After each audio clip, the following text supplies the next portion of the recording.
Hi hello నమస్తే.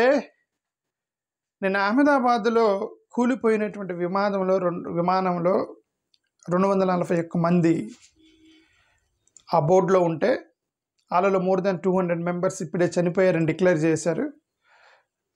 అది more over అది పోయి ఒక మెడికల్ కాలేజ్ మీద పడింది కాబట్టి అక్కడ మంది స్టూడెంట్స్ కొంతమంది ఎఫెక్ట్ అయ్యారా అనేది మనం చూడాలి. ఆ ఫ్లైట్లో కూడా చాలామంది ఫారెన్ యూకేలో చదువుకునేటువంటి స్టూడెంట్స్, వ్యాపారస్తులు చాలామంది ఉన్నారు. అది కొలాప్స్ అయిపోయింది, క్రాష్ అయిపోయి అప్పటికప్పుడుగా 240 మంది చనిపోయారు. ఇక్కడ క్వశ్చన్ వచ్చింది ఏంటంటే దీన్ని ఎవరిని బ్లేమ్ చేయాలి? ఇప్పుడు who is at fault, who has to be blamed? This is the fundamental question. Of course ఈ యొక్క ట్రాన్సాక్షన్లో గవర్నమెంట్ రోల్ని మనం ఇగ్నోర్ చేయలేము. ఎందుకంటే ప్రైవేట్ కంపెనీస్ కూడా ఇన్స్పెక్షన్ చేయాల్సిన రెస్పాన్సిబిలిటీ ఏవియేషన్ డిపార్ట్మెంట్కి ఉంటుంది, ఏవియేషన్ మినిస్ట్రీకి ఉంటుంది. ఈ యొక్క గవర్నమెంట్ ఆఫ్ ఇండియా ఏదైనా ఒక ప్రైవేట్ వెహికల్ కొలాప్స్ అయినా సరే దాని గవర్నమెంట్ కూడా బాధ్యత తీసుకోవాల్సి వచ్చింది. ఎందుకంటే గవర్నమెంట్సే వాటికి పర్మిషన్ ఇచ్చేది. ఇప్పుడు ఏ కేసీఆర్ ట్రావెల్సో లేదంటే ఏదో ఒక ట్రావెల్సో లేదంటే చాలా ట్రావెల్స్ ఉన్నాయి. ఒక సాగర్ ట్రావెల్స్ అని చాలా ట్రావెల్ నేమ్స్ చాలా ఉన్నాయి. ఓకే, దివాకర ట్రావెల్స్, ఇవన్నీ ఇప్పుడు ఏదైనా ఒక ప్రైవేట్ బస్సు ఎక్కడ కొలాప్స్ అయిందనుకోండి, ఎక్కడ యాక్సిడెంట్ అయిందనుకోండి, మనం ఆ ప్రైవేట్ కంపెనీనే మనం బ్లేమ్ చేయడానికి లేదు. ఆ యొక్క ఇన్స్పెక్షన్ చేసేటువంటి ఆర్టీఏ ఆఫీసులు, గవర్నమెంట్ వ్యవస్థ కూడా దాంట్లో భాగస్థులు అవుతారు. ఇప్పుడు అలాగే ఇప్పుడు ఎవరిని బ్లేమ్ చేయాలి? ప్రభుత్వాన్ని బ్లేమ్ చేయలేము. ప్లస్ అలాగని చెప్పి టాటా గ్రూప్, ఎయిర్ ఇండియాని రన్ చేస్తున్న టాటా గ్రూప్ని బ్లేమ్ చేయాలా, లేదంటే బోయింగ్ కంపెనీ దాన్ని తయారు చేసిన వాడిని బ్లేమ్ చేయాలా అనేది ఇక్కడ క్వశ్చన్. ఇప్పుడు సరే, మన గవర్నమెంట్ని దాని గురించి తర్వాత మాట్లాడదాం, ఎందుకంటే దాని రోల్ చాలా తక్కువ ఉంటుంది. బట్ ఇక్కడ రెండింటినే కంపేర్ చేసి చూద్దాం. ఒకటి, టాటా గ్రూప్ని బ్లేమ్ చేయాలా లేదా ఇప్పుడు బోయింగ్ కంపెనీని బ్లేమ్ చేయాలా అనేది అర్థం కావట్లేదు. ఎవరి తప్పు అనేది అర్థం కావట్లా. But fundamentally what happened is we lost many people, innocent passengers. See, Tata గ్రూప్ని గవర్నమెంట్ ఆఫ్ ఇండియా ప్రైవేటైజేషన్ చేసింది. ఇప్పుడు టాటా గ్రూప్ ఒకసారి ప్రైవేటైజేషన్ ఏమైందంటే వాళ్ళ మీద ప్రెజర్ ఉంటుంది. దేనికి? ఎక్స్పాన్షన్ ప్రెజర్ ఉంటుంది. ప్రైవేట్ సంస్థలు ఏం చేస్తారు? They want expand their business. Lot of expansion pressure. ఒక్కసారి ఎక్స్పాన్షన్ చేయాలనుకున్నప్పుడు అక్కడ ఎంప్లాయీస్ కొత్త రిక్రూట్ చేసుకోవాలి. ఇప్పుడు వాళ్ళు స్కిల్డ్ స్టాఫ్ ఉన్నారా లేదనేది ఒక ప్రశ్న రైజ్ అయ్యింది. ఒకసారి స్కిల్డ్ స్టాఫ్ ఉన్నారా లేదనేటువంటి ఒక ప్రశ్న రైజ్ అయినప్పుడు వర్క్లోడ్ అనేది ఒకటి ప్రెజర్ ఉన్నప్పుడు వర్క్లోడ్ పెంచుతారు, ఎక్కువ టైం పనిచేస్తారు వాళ్ళ చేత. ఆపరేషనల్ ఓవర్సైట్ అనేది ఏమైనా జరిగిందా లేదా అనేది చూడాలి. ఇంటర్నల్ స్ట్రెయిన్ అనేది ఇక ఎయిర్ ఇండియాలో టాటా గ్రూపులో ఏమైనా ఉందా అనేది మనం చూడాల్సిన అవసరం ఉంది. ఇప్పుడు ఈ తప్పు వీళ్ళ ద్వారా జరిగిందా, లేదంటే ఈ బోయింగ్ ఆ యొక్క ఫ్లైట్ తయారు చేసినటువంటి బోయింగ్ కంపెనీ ఏదైతే ఉందో 787 డ్రీమ్ లైనర్ తయారు చేసినటువంటి ఆ ప్రొడక్షన్ కంపెనీ బోయింగ్ కంపెనీది మిస్టేకా? ఎందుకంటే వాళ్ళు ఏమంటున్నారు, మాది టెక్నాలజికల్లీ అడ్వాన్స్డ్ కంపెనీ, ఈ మోడల్ ఏదైతే వాళ్ళు 787 బోయింగ్ మోడల్ ఏదైతే ఉందో టెక్నాలజికల్ అడ్వాన్స్డ్ అని చెప్తున్నారు, ఎక్సెప్షనల్లీ రిలయబుల్ మోడల్ అని చెప్తున్నారు. డిజైన్లో కాంప్లెక్సిటీ ఉంది అనంటే ఇప్పుడు బెంజ్ కార్లు లాంటివి ఉన్నాయనుకోండి, ఇప్పుడు బెంజ్ కార్లు లాంటివి లేదంటే ఆడి కార్ లాంటివి అడ్వాన్స్డ్ కార్స్ ఉంటాయి. ఇప్పుడు అడ్వాన్స్డ్ కార్స్కి ఆ పార్ట్స్ ఎక్కడంటే అక్కడ దొరకదు, ఎవరంటే వాళ్ళు రిపేర్ చేయలేరు, ఎందుకంటే కాంప్లెక్స్గా ఉంటాయి. ఇప్పుడు అలాగే ఇప్పుడు ఇది కూడా ఏంటంటే ఒక డిజైన్ కాంప్లెక్సిటీ పెట్టారు దీంట్లో. వీళ్ళు ఏంటంటే ఎక్కువగా ఆటోమేషన్ మీద డిపెండ్ అయి ఉన్నారు. ఆటోమేషన్ సిస్టమ్ అంటే మొత్తం సాఫ్ట్వేర్ మీద రన్ అవుతూ ఉంది. లోపల ఆ పైలట్కి మేజర్గా సాఫ్ట్వేర్ మీద డిపెండ్ అవుతాడు. క్వాలిటీ కంట్రోల్ ఇష్యూస్ ఏమైనా ఉన్నాయా అనేది చూడాలి. అంబిషన్, బ్రాండింగ్, ఇప్పుడు వాళ్ళ అంబిషన్ అంతా ఏంటంటే ఇది మేము ఫ్లైట్స్ బాగా తయారు చేస్తాము, Boeing company is best company అని చెప్పుకోవడానికి ఆ యొక్క ప్రొడక్షన్ ప్రమోషన్ మీద దృష్టి పెట్టి సేఫ్టీని వదిలేశారా? ఇప్పుడు ఎవరి తప్పు? ఇప్పుడు టాటా గ్రూప్, ఎయిర్ ఇండియా తప్ప లేదా బోయింగ్ కంపెనీ తప్ప అనేది ఒక పెద్ద ప్రశ్న వచ్చేసింది జనాల మధ్యలో. ఇప్పుడు ర్యాపిడ్ ట్రాన్స్ఫర్మేషన్, టాటా గ్రూప్కి ఒక మంచి పేరు ఉంది. వాళ్ళు బాగా ఇప్పుడు రీసెంట్గా కార్పొరేట్ వ్యవస్థను రూల్ చేస్తున్నారు టాటా గ్రూప్ వాళ్ళు. బాగా ర్యాపిడ్గా ట్రాన్స్ఫర్మేషన్ అవుతుంది. కార్పొరేట్ స్ట్రక్చర్ని మార్చారు. లాట్ ఆఫ్ వాళ్ళ మీద చాలా ప్రెజర్ ఉంది ఎంప్లాయీస్ మీద. ఎందుకంటే అవతల అంబానీలు అదానీలతో వాళ్ళు పోటీ పడాలి, టాటా గ్రూప్ కూడా. సో వాళ్ళ మీద ప్రెజర్ ఉంది. టైట్ షెడ్యూల్స్ ఉన్నాయట. టైట్ షెడ్యూల్స్ ఉన్నాయి అక్కడ ఇంటర్నల్ విదిన్ ద గ్రూప్లో. Work tight schedules and safety questions. ఎందుకంటే వాళ్ళు కొత్త ఫ్లైట్స్ని ఇంట్రడ్యూస్ చేసినప్పుడు షెడ్యూల్ ఎక్కువ అవుతూ ఉండేది.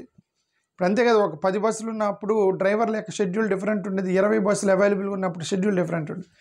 అలాగే వాళ్ళు కొత్త ఫ్లైట్స్ ఇంట్రడ్యూస్ చేశారు, కొత్త లైన్స్, కొత్త రూట్లు ఇంట్రడ్యూస్ చేశారు ఎయిర్ ఇండియా టాటా గ్రూప్ తీసుకున్న తర్వాత.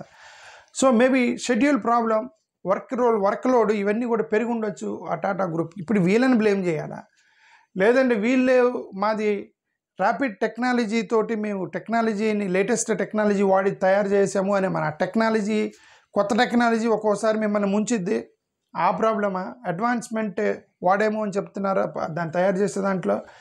ప్రొడక్షన్ వీళ్ళకి కూడా ఆర్డర్ ఎక్కువ వచ్చినప్పుడు ప్రొడక్షన్ షెడ్యూల్ ఎక్కువైపోయింది వీళ్ళకి. వీళ్ళు అసలు ఏంటి, అసలు ఎవరిని బ్లేమ్ చేయాలండి? ఇప్పుడు టాటా గ్రూప్న బోయింగ్ కంపెనీని బ్లేమ్ చేయాలా అనేది అఫ్కోర్స్ ఇన్వెస్టిగేషన్ టీం చెప్తుంది ఎవరిది ప్రాబ్లం అనేది. ఏదేమైనా సరే అల్టిమేట్గా ఏమైంది, students, business people, staff, crew ఉన్నటువంటి వాళ్ళు జస్ట్ 5 నిమిషాలేనండి, జస్ట్ 5 minutes అలా ఎగిరి ఒక మెడికల్ కాలేజ్ మీద పడింది. 200 మంది చనిపోయారు, మోర్ దాన్ 241 members చనిపోయారు. వాళ్ళల్లో 1/3 ఫారినర్స్ ఉన్నారు, 2/3 ఇండియన్స్ ప్యాసింజర్స్ ఉన్నారు వాళ్ళల్లో. ఓకే, అది స్టూడెంట్స్ హాస్టల్ మీద పడిందంటే మరి ఆ స్టూడెంట్స్కి ఏమైనా ఎఫెక్ట్ అయిందా లేదనేది గవర్నమెంట్ డిక్లేర్ చేసేంతవరకు తెలియదు. ఇక్కడ క్వశ్చన్ వచ్చేది ఏంటంటే, what is the question is why new flight fell down? Latest technology, Boeing company వాడు అడ్వాన్స్డ్ లేటెస్ట్ మోడల్ అని చెప్తున్నాడు, ఆ లేటెస్ట్ మోడల్ ఎందుకు పడింది? ఒకటి క్వశ్చన్ వచ్చింది. టాటా గ్రూపు మేము the best group, best corporate structure ఉన్నటువంటి కంపెనీ అని వీళ్ళు ప్రొజెక్ట్ చేసుకుంటున్నారు. మరి వీళ్ళు బెస్ట్ తయారు చేసినవాడు బెస్ట్, రన్ చేసేటువంటి నడిపేవాడు బెస్ట్ అయినప్పుడు then why within 5 minutes fell down? Question వచ్చేసింది. Why no distress call, why no warning, why pre departure checks fail? సరే, దీంట్లో తప్పున్న ప్రీ డిపార్చర్ మీరు అంటే ఎగరబోయే ముందు ఒకసారి చెక్ చేస్తారు కదా, అది ఎందుకు ఫెయిల్ అయింది? ఇంకా వచ్చిన మొదటి ప్రశ్న ఏంటంటే 5 నిమిషాలకే ఎందుకు కొలాప్స్ అయింది? ఏదో ఒక 12 గంటలు 13 గంటలు ట్రావెల్ చేసిన తర్వాత ఇంజిన్ హీట్ ఎక్కింది, ఏదో ప్రాబ్లం వచ్చేసింది, ఈ ప్రీ చెక్ చేసే వాళ్ళు సరిగ్గా చేయకపోతే కనీసం ఒక 10 గంటల తర్వాత కొలాప్స్, అది కాదు జస్ట్ 5 నిమిషాల్లో కొలాప్స్ అయింది అనేది ఒక పెద్ద ప్రశ్న వచ్చేసింది ఇక్కడ. Why within 5 minutes it fell down? Preliminary assessment, ప్రిలిమినరీగా వస్తున్నటువంటి రిపోర్ట్ ఏంటంటే మేబీ కెటాస్ట్రోఫిక్ మెకానికల్ ఫెయిల్యూర్ జరిగి ఉండొచ్చు. అదే సేమ్ ఆ మెకానికల్ ఫెయిల్యూర్ అనేది ఈ బోయింగ్ వాటి మ్యానుఫ్యాక్చరింగ్లో డిఫెక్ట్ రావచ్చు, వీళ్ళు మెయింటెనెన్స్లో డిఫెక్ట్ రావచ్చు, ప్రీ చెక్లో డిఫెక్ట్ రావచ్చు, ఏదైనా మెకానికల్ ఫెయిల్యూర్ అయ్యి ఉండొచ్చు అని ఒక ప్రిలిమినరీగా అంచనాకు వచ్చారు. రెండోది miscommunication and mall function in the control systems. అదే ఆటోమేషన్ సిస్టంలో, ఆటోమేషన్ సిస్టమ్ అంటే ఏం లేదు, ఇప్పుడు మీరు కార్ రన్ చేసేటప్పుడు మీరు వెనక రివర్స్ గేర్ చూసేటప్పుడు మీరు మిర్రర్లు అంటే you will have a screen ఉంటుంది కదా, డిజిటల్ స్క్రీన్ చూపిస్తూ ఉంటుంది వెనక ఎంత దూరంలో ఉందని సిగ్నల్ ఇస్తూ ఉంటుంది మీ కారుల్లో. ఓకే, రివర్స్ తీసుకునేటప్పుడు ఆటోమేషన్ సిస్టమ్ మీకు అది సిగ్నల్ ఇస్తూ ఉంటుంది, కొంచెం దూరంగా ఉండగానే మీకు సిగ్నల్ ఇస్తా, అవన్నీ ఆటోమేషన్ సిస్టమ్. అది ఫెయిల్ అయితే అది వెనక టక్కన వెళ్ళి గుద్దేస్తాం, డిస్టెన్స్ ఎంత ఉంది అనేది డ్రైవర్కి చూస్తూ ఉంటాడు, అది ఫెయిల్ అయితే ఏమో టక్కన వెళ్ళి గుర్తు. అది అలాగే ఇప్పుడు ఆటోమేషన్ సిస్టంలో ఏమన్నా ప్రాబ్లం వచ్చిందా అనేది ఇక్కడ క్వశ్చన్ వచ్చేసింది. లేదా మెయింటెనెన్స్లో ప్రాబ్లం వచ్చిందా? ఓకేనండి, కంపెనీ వాడు బాగానే చేశాడు, కంపెనీ కూడా మంచిగానే ఉంది, కానీ ఎంప్లాయీస్, మెయింటైన్ చేసేటువంటి ఎంప్లాయీస్ సరిగ్గా చూడలేదు, అక్కడ ప్రాబ్లం వచ్చింది అనేది we need to understand. But anyway వీళ్ళు చెప్పింది ఏంటంటే the safest most efficient jets in the sky ఇవే 787 డ్రీమ్ లైనర్స్. ఇది పోనీ they are not operating in the rain. సరే, ఏదో వర్షం వస్తుందంటే వర్షంలో కింద పడిందంటే అది డిఫరెంట్ ఇష్యూ. బాగా మంచు అండి, మంచులో కింద పడిందంటే అది ఇష్యూ. మిట్ట మధ్యాహ్నం 1:39కి జరిగిందంటే మిట్ట మధ్యాహ్నం వర్షం లేదు, మొత్తం స్కై క్లియర్గా ఉంది, ఎండ వస్తుంది, నార్మల్ కండిషన్లో పడిపోయింది 5 నిమిషాల్లో అనేది కదా ఇక్కడ క్వశ్చన్ వచ్చేసింది. ఇదంతా జరగడానికి ఇప్పుడు ఎవరిని బ్లేమ్ చేయాలి? టాటా గ్రూప్ వాళ్ళ మిస్టేకా, బోయింగ్ వాళ్ళ మిస్టేక్ అనేది బిగ్గెస్ట్ $1 మిలియన్ ప్రశ్న మనకు వస్తుంది ఇప్పుడు ఇది. సో ఇప్పుడు no longer it is the question of what happen, it is the question of who allowed it to happen. ఇది ఎవరి వల్ల జరిగింది, ఏమి జరిగింది అనేది మనందరికీ తెలిసింది. ఇప్పుడు ఏం జరిగింది? కొలాప్స్ అయింది, 200 మంది చనిపోయారు, హాస్టల్ మీద పడిపోయి. ఇక్కడ ఏం జరిగింది అనేది కాదు క్వశ్చన్, అది ఎవరి వల్ల జరిగింది అనేది ఇప్పుడు ప్రశ్న. Who allowed it to happen is the biggest question that is coming. Tata group వాళ్ళ యొక్క ఎక్స్పాన్షన్ ప్లాన్ మీద హరీబరీగా ఏమన్నా ఎంప్లాయీస్ మీద ప్రెజర్ పెట్టి ఏమన్నా పొరపాటు జరిగిందా, లేదంటే ఈ డ్రీమ్ లైనర్ వాడు బోయింగ్ డ్రీమ్ లైనర్ వాడు మ్యానుఫ్యాక్చరింగ్లోనే డిఫెక్ట్ వచ్చిందా అనేది మనం చూడాలి. ఇప్పుడు టాటా గ్రూప్ మీద కొన్ని ఎలిగేషన్స్ అంటే వాళ్ళ యొక్క ఇంటర్నల్ సోర్సెస్ ద్వారా మనకు తెలుస్తుంది ఏంటంటే, ఈ టాటా గ్రూప్ వాళ్ళు once in air India is under the government of India, వాళ్ళు టాటా గ్రూప్కి అమ్మేశారు 2022లో ప్రైవేటైజేషన్ చేసి. వాళ్ళ లాస్ట్ 3 years నుంచి కొన్న దగ్గర నుంచి, గవర్నమెంట్ నుంచి కొన్న దగ్గర నుంచి వాళ్ళు చాలా కష్టపడుతున్నారు రీబ్రాండింగ్ చేసుకోవడానికి. మేము ఇది రిఫార్మ్డ్ గ్లోబల్ స్టాండర్డ్కి మేము దాన్ని ఆ లెవెల్కి తీసుకెళ్ళామని చెప్పుకుంటున్నారు టాటా గ్రూప్ వాళ్ళు. మరి అది చెప్పుకుంటున్నప్పుడు మరి ఎందుకు ఇది జరిగింది, ఎందుకు ఈ అహ్మదాబాద్లో ఇది క్రాష్ అయింది? టాటా గ్రూప్ వాళ్ళు మేము గ్లోబల్ స్టాండర్డ్ లెవెల్కి తీసుకెళ్తున్నాం ఎయిర్ ఇండియా అని అన్నారు కదా అనేది ఒక క్వశ్చన్ వచ్చేసింది. వాళ్ళు టాటా గ్రూప్ వాళ్ళు రీసెంట్గా విహాన్ ఏఏ ట్రాన్స్ఫర్మేషన్ ప్లాన్ అని ఒకటి పెట్టారు. ఆ ప్లాన్ కింద 470 ఎయిర్ క్రాఫ్ట్స్ని కొన్నారు, కొత్తగా కొన్నారు. 470 ఎయిర్ క్రాఫ్ట్స్ కొన్నారు. వాటిలో ఈ 783 డ్రీమ్ లైనర్స్ కూడా ఆల్మోస్ట్ చాలా ఉన్నాయట, డజన్స్ ఆఫ్ 787 డ్రీమ్ లైనర్స్. ఇప్పుడు వాటిలో ఒకటే ఇప్పుడు కొలాప్స్ అయిపోయింది అహ్మదాబాద్లో. ఇవి లేటెస్ట్ మోడల్స్, ఇవి బోయింగ్ 787 మోడల్స్ అనేవి. ఎందుకు కొలాప్స్ అయింది అనేది ఇక్కడ ఒక 3 క్వశ్చన్స్ వస్తున్నాయి. నిజంగా ఎయిర్ ఇండియాని మనం ట్రస్ట్ చేయవచ్చా? ఎందుకంటే ఒక ప్యాసింజర్ లైఫ్ రిస్క్ చేస్తున్నాడు, ఒక ఫ్లైట్ ఎక్కుతున్నప్పుడు లైఫ్ రిస్క్ చేస్తున్నాడు అంతే, it's a risk of a life. రెండోది, were pilots train sufficiently in emergency Dreamliner protocols or what their overlooked warnings and operational short cuts taken to meet performance targets. ఇప్పుడు air ఇండియాలో Tata group వాళ్ళు privatise అయిన తర్వాత వాళ్ళు కొన్ని targets ఇస్తారు, performance targets ఇస్తారు, బెస్ట్ ఎంప్లాయీస్ అని. వాటి కోసం వీటిగానే మోటివేషన్ కోసం ఎక్కువగా కష్టపడి పనిచేసి ఓవర్లెక్కి స్ట్రెయిన్ అయ్యి మిస్టేక్ చేస్తున్నారా ఎంప్లాయీస్ అనేది ఒక ప్రశ్న వచ్చేస్తుంది. టాటా గ్రూప్లో ఏం జరుగుతుంది అనేది, ఏమంటారు ఎయిర్ ఇండియాలో ఏం జరుగుతుంది అనేది. ఇప్పుడు ఇన్సైడర్స్ ప్రకారం ఏంటంటే, ఈ ఎయిర్లైన్స్ అనేవి ఫ్లైట్ షెడ్యూల్స్ చాలా టైట్గా ఉన్నాయని చెప్పి ఇన్సైడర్స్ చెప్తున్నారట.